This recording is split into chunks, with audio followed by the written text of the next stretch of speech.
Fast track कोर्टात केस चालवून सरकारी वकिलांची नियुक्ती करण्याचे जिल्हाधिकारी यांचे आदेश।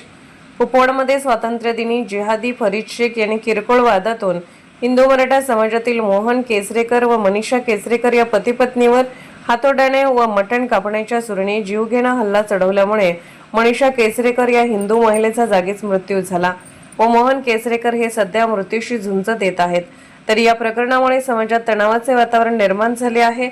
हिंदू एकता आंदोलनाच्या व हिंदुत्ववादी कार्यकर्त्यांच्या व हिंदुत्ववादी संघटना यांच्या वतीने जिल्हाधिकारी कार्यालय सांगली येथे जिहादी फरीद शेखला फाशीची शिक्षा द्या, त्याच्या घरावर बुलडोझर फिरवा, सरकारी वकिलांची नेमणूक करून फास्ट ट्रॅक कोर्टात केस चालवा या मागणीसाठी आंदोलन करण्यात आले। यावेळी मोठ्या संख्येने हिंदुत्ववादी कार्यकर्ते उपस्थित होते। तसेच जिल्हाधिकारी कार्यालय येथे तीव्र संतप्त निदर्शने करून जिल्हाधिकारी कार्यालयात हिंदुत्ववादी कार्यकर्त्यांनी घुसण्याचा प्रयत्न केला। हिंदू एकता आंदोलन व हिंदुत्ववादी संघटना व कार्यकर्ते यांच्या वतीने जिल्हाधिकारी मैना घोष यांना जिहादी फरीद शेख यांच्या घरावर बुलडोझर फिरवा, फास्ट ट्रॅक कोर्टात केस चालवून सरकारी वकिलांची नियुक्ती करा अशा मागण्यांचे निवेदन देण्यात आले। यावेळी जिल्हाधिकारी यांनी तात्काळ जिल्हा सरकारी वकील ॲडव्होकेट प्रमोद भोकरे यांना फोन करून केस फास्ट कोर्टात चालवण्याचे आदेश दिले। यावेळी बोलताना माजी आमदार नितीनराजे शिंदे म्हणाले की कुपवाड सांगली येथे हिंदू मराठा दाम्पत्यावर झालेल्या हल्ल्याचा हिंदू एकता आंदोलनाच्या वतीने व हिंदुत्ववादी कार्यकर्त्यांच्या वतीने आम्ही जाहीर निषेध करतो।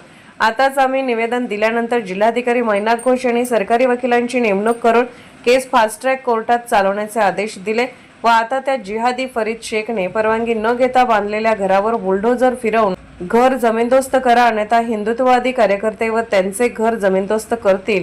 यावेळी हिंदू एकता आंदोलन जिल्हा उपाध्यक्ष पैलवान प्रदीप निकम, मनोज साळुंके, दत्तात्रय भोकरे, अनिरुद्ध कुंभार, रवींद्र वादवणे, सोमनाथ गोटखिंडे, गजानन माने, दिग्विजय शिंदे, अनिकेत कुंभार, प्रकाश निकम, दीपक मोडक, बाळासाहेब मोहिते, शिवाजी पाटील, राम काळे, सविता मदने, कृष्णा नायडू, शुभम खोत, विनायक ठोंबरे, गोपाळराव माने, जालिंदर पारणे, गजानन कोळेकर, संजय पाटील, संभाजी जाधव, सागर पोद्दार, भरत माने, अमर पाटील, के.जी. पाटील, राजाराम नेलवे, महेश साळुंके, रमेश जाधव, बाजीराव पायमल आदी हिंदुत्ववादी कार्यकर्ते उपस्थित होते।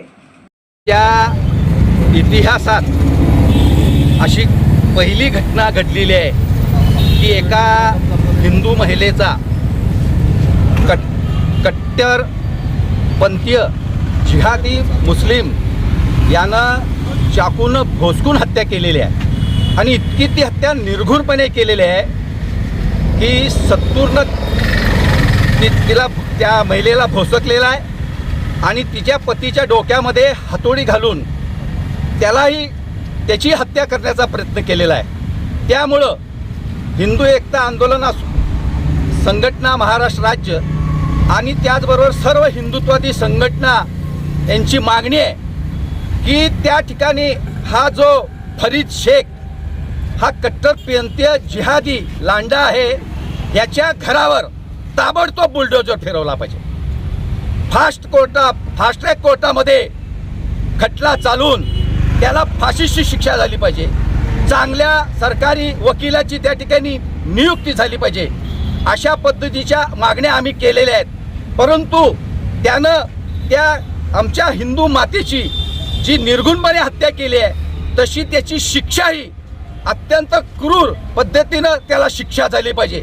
ती म्हणजे त्याला आमच्या ताब्यामध्ये द्या आणि आम्ही त्याला दगडानं ठेचून मारणार, अशा तरच यापुढं अशा ह्या जिहादी मुस्लिमांची हिंमत होणार नाही हिंदूंच्या महिलेला भुसकून मारायची। म्हणून या ठिकाणी या घटनेचा मी निषेध करतो।